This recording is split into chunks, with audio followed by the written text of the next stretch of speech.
Quiero aprender a escucharte. Quiero saber qué es amarte. De tu verdad yo saciarme. Enamórame de ti. Tiempo de discípulo, un espacio para que escuches la voz de Jesús. Quiero aprender La voz de Jesús. que tu presencia me inunde. Haz de mí uno de nuevo. Cámbiame, renuévame.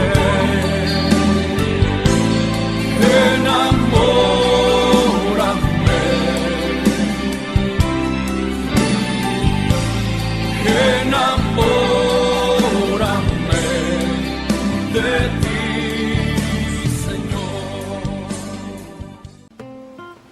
Paz y bien, te habla Fray Alejandro, una vez más contigo en este espacio de espiritualidad que el Señor nos regala para sumergirnos en el misterio de su palabra, para que esa palabra refresque nuestra vida y nos haga renacer como un brote nuevo a orillas de las aguas del Espíritu Santo. Te quiero ofrecer hoy un texto del libro de la sabiduría, tomado del capítulo 1, versículos del 1 al 17. Este libro, sabés que es el último libro escrito del Antiguo Testamento. Fue compuesto por un judío habitante de Alejandría, más o menos hacia el año 50 antes de Jesucristo. En ese momento, la ciudad de Alejandría era la capital de Egipto. Estaba situada a orillas del Mediterráneo, en la desembocadura del delta del Nilo.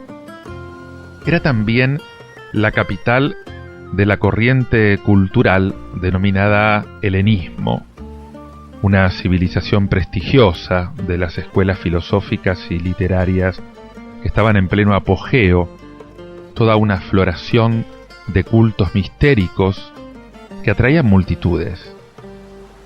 Toda la cultura griega, con todo su humanismo tan refinado, atrae también a las élites judías que estaban dispersas, que eran minoritarias en este gran contexto pagano dominante.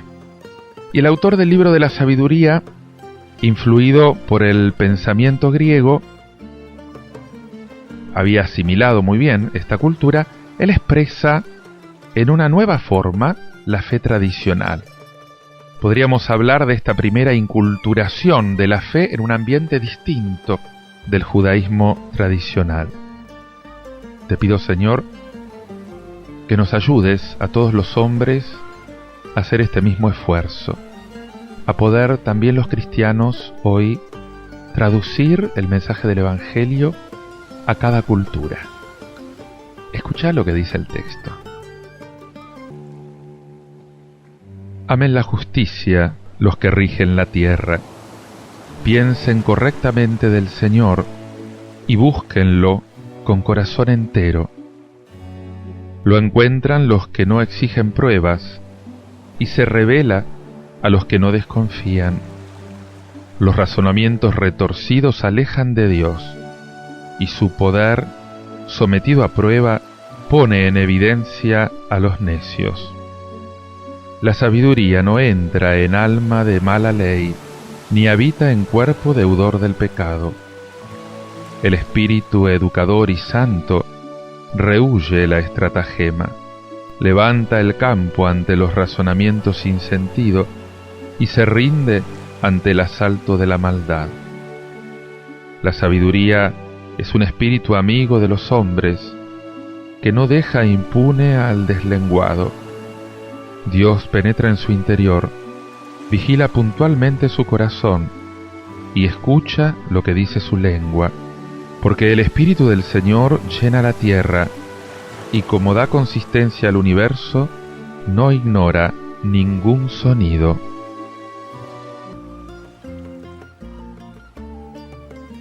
Es maravilloso este primer texto del libro de la sabiduría. Fíjate que se nos presenta la sabiduría de Dios como personificada en una joven hermosa que solicita a su amante para un encuentro feliz. Fácilmente la ven los que la aman y la encuentran los que la buscan. No se comporta como una mujer esquiva que te hace desaires. Al contrario, se hace la encontradiza para los que la aman, para los que la desean, para los que la buscan. El verdadero conocimiento de Dios no es el resultado de una operación intelectual de mucho trabajo. Es un don que se ofrece con generosidad a todos los que se disponen a recibirlo con un corazón abierto. El Señor viene como un novio a celebrar su boda y entonces invita a todos los hombres. Él se anticipa a darse a conocer a los que la desean. Quien lo busca temprano no se va a fatigar, porque a su puerta va a hallar la sabiduría sentada. La sabiduría de Dios madruga más que quienes la desean, y cuando estos despiertan y empiezan a buscarla, se la encuentran esperando a la puerta. No necesitan andar detrás de ella todo el día.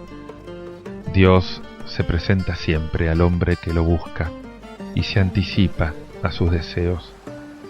Desgraciadamente, hay muchos cristianos que ni siquiera son capaces de imaginar que alguien esté sentado a su puerta esperando para amarlos.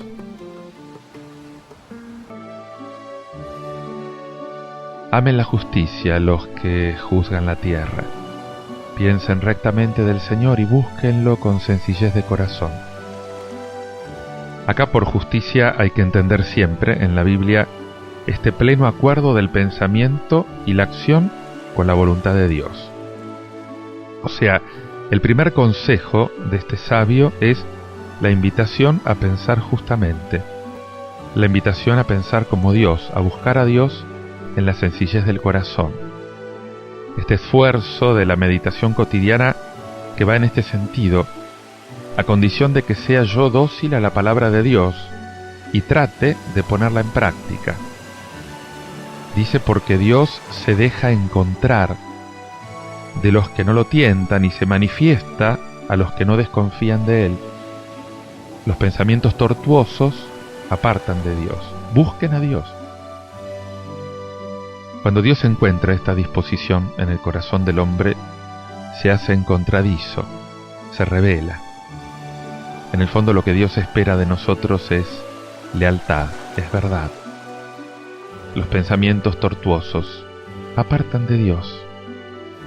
Te pido, Señor, que nos ayudes a construir la verdad, a poner en práctica desde ahora la porción de verdad que ya pude haber descubierto. Y me pregunto, ¿cuál es hoy, para mí, esta correspondencia a Dios? ¿Cuál es hoy para mí esta conversión que Él espera de mí?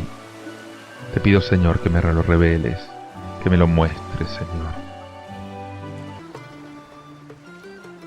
El Espíritu Santo, nuestro educador, huye de la mentira, se aleja de los pensamientos necios y se ve rechazado al sobrevenir la injusticia. Estamos ya muy cerca de la doctrina del Nuevo Testamento. El Espíritu de Dios, educador del espíritu del hombre.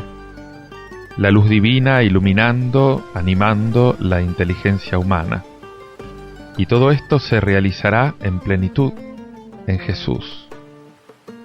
El hombre que comulgará totalmente con la voluntad de Dios. Pero, en contrapartida, existe también ese riesgo terrible, la capacidad del hombre de hacer que se retire el Espíritu Santo, la capacidad del hombre de rechazar el Espíritu de Dios. Esta actitud es considerada absurda, necia. pido, Señor, que nos hagas inteligentes, que me hagas inteligente, para que tu espíritu no huya de mí, Señor. Te pido, Señor, que ayudes el esfuerzo de todos los educadores, de todos los que se han consagrado a esa tarea maravillosa del avance de la verdad.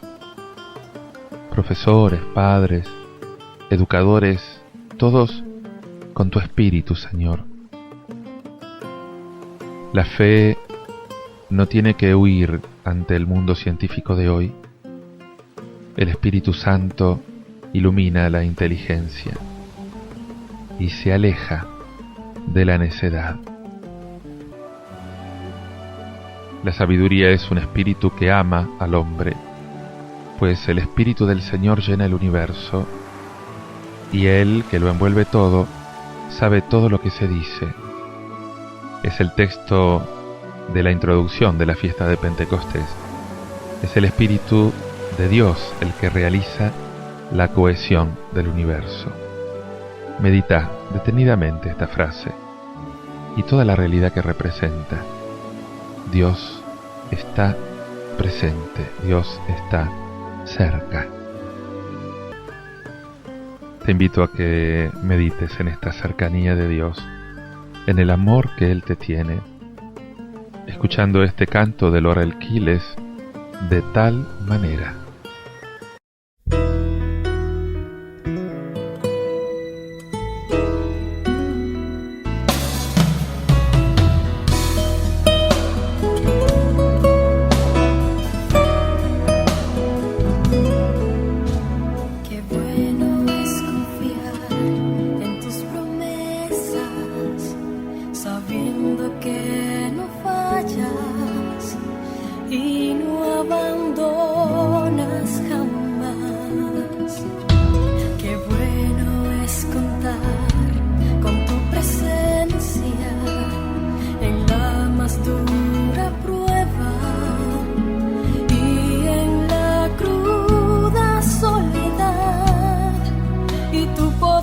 Se perfecciona en mi debilidad, aún en mi debilidad. Que no me intenten comprobar que no eres Dios ni eres real, si veo a leguas tu grandeza. Que no insistan en desafiar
Te invito ahora a escuchar un texto del Evangelio de San Lucas, capítulo 17, versículos del 1 al 6.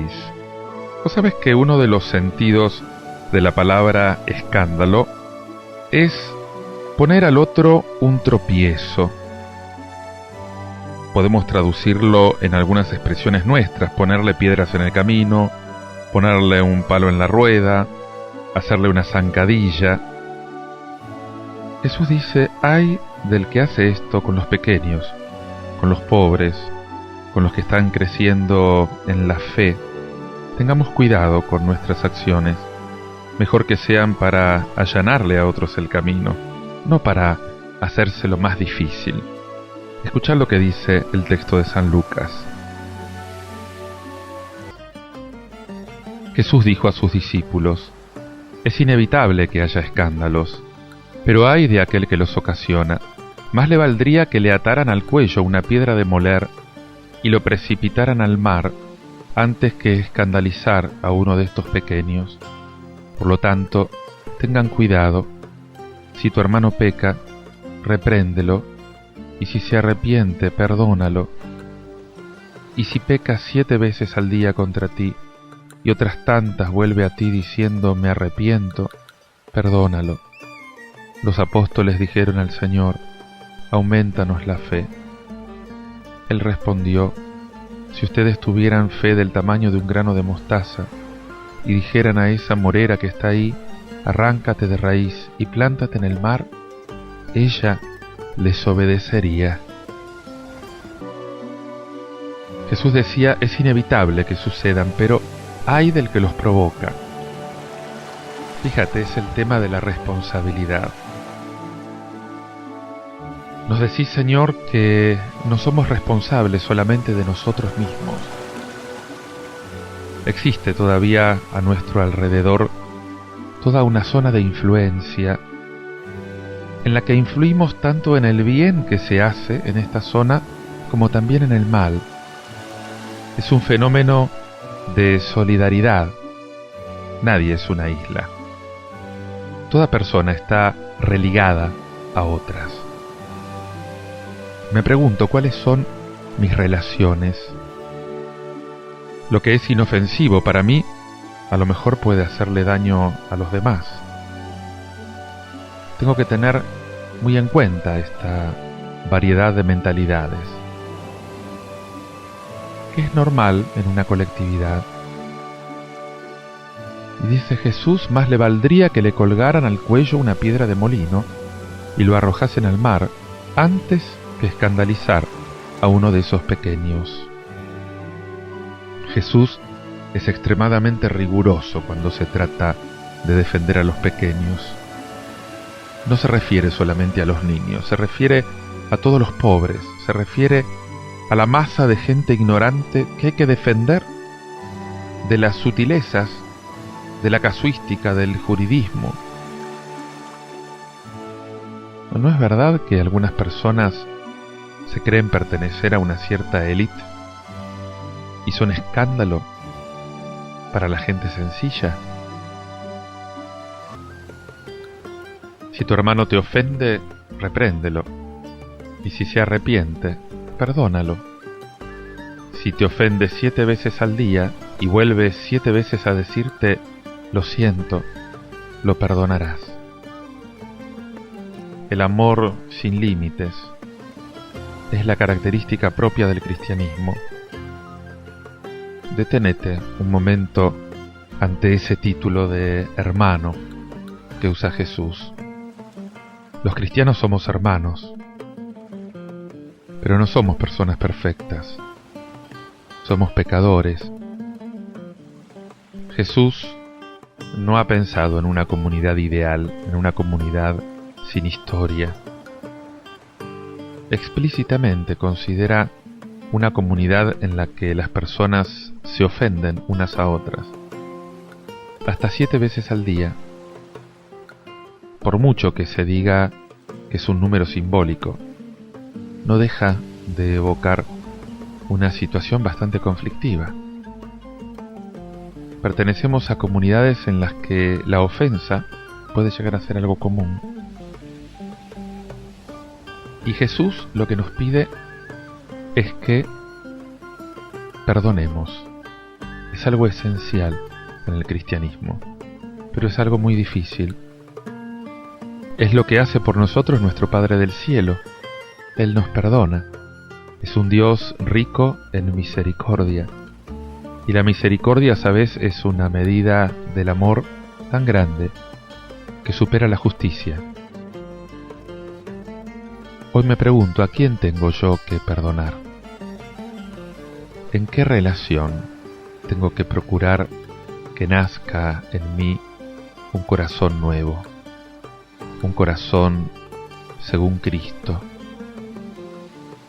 Dijeron los apóstoles al Señor, tenemos aquí un ejemplo de los diálogos, fíjate, provocados por las palabras de Jesús. Dijeron, aumentanos la fe. Ellos eran muy conscientes, ellos los primeros, y nosotros a continuación, de la magnitud de la exigencia del Señor, de esto que Jesús estaba presentando. Entonces ellos también piden, danos, Señor, por gracia, eso que vos estás esperando de nosotros. Las palabras de Dios tendrían que llevarnos frecuentemente a una oración de ese tipo. Ese es el sentido en particular de la oración universal con la que acaba la liturgia de la palabra en la misa.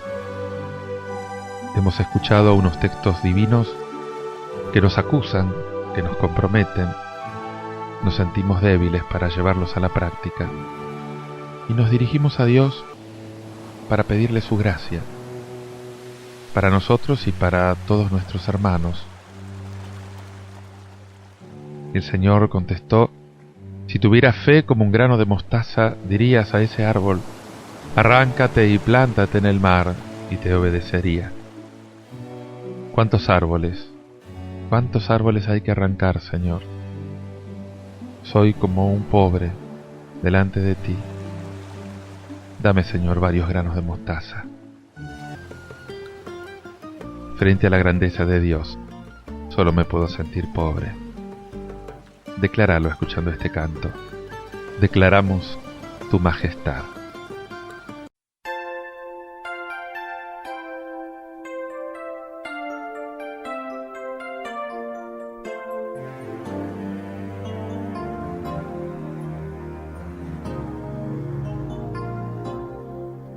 Declaramos tu majestad,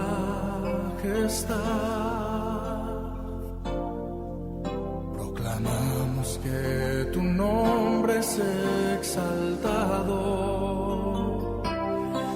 Eres Rey, magnífico Señor, victorioso, y mostraste tu poder en mí. Declaramos tu majestad,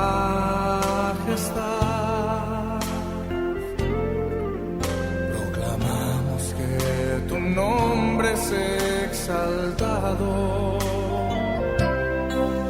Y eres Rey, magnífico Señor, victorioso, mostraste tu poder en mí.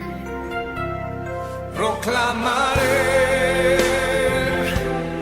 mi Dios es grande, exaltaré,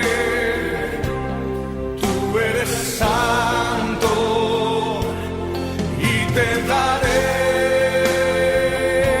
la gloria y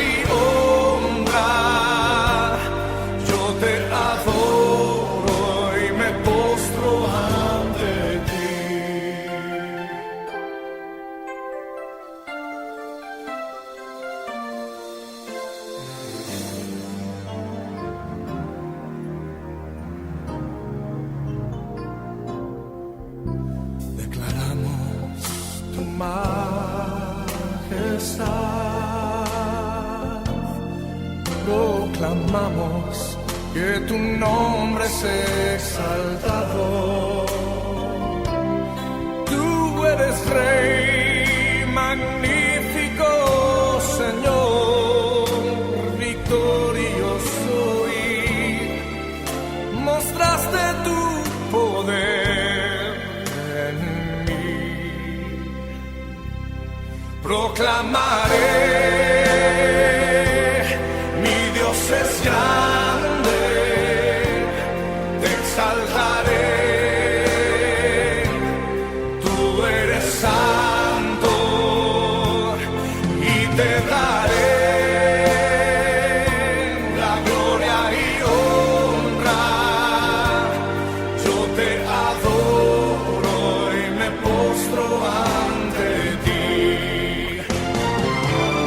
Proclamaré, mi Dios es grande, te exaltaré. Tú eres santo y te daré la gloria y la honra. Yo te adoro y me postro ante ti.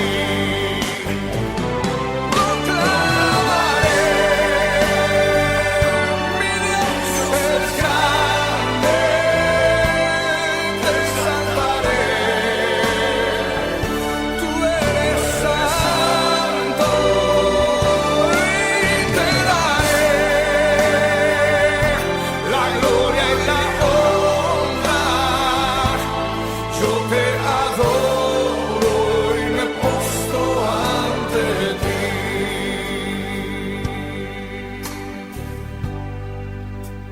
Me postro ante ti. Me postro ante ti. Me postro ante ti. Me postro ante ti. Me postro ante ti. Señor, me postro ante ti. Me postro ante ti. Yo me postro ante ti. Me postro ante ti. Señor, me postro ante ti en adoración.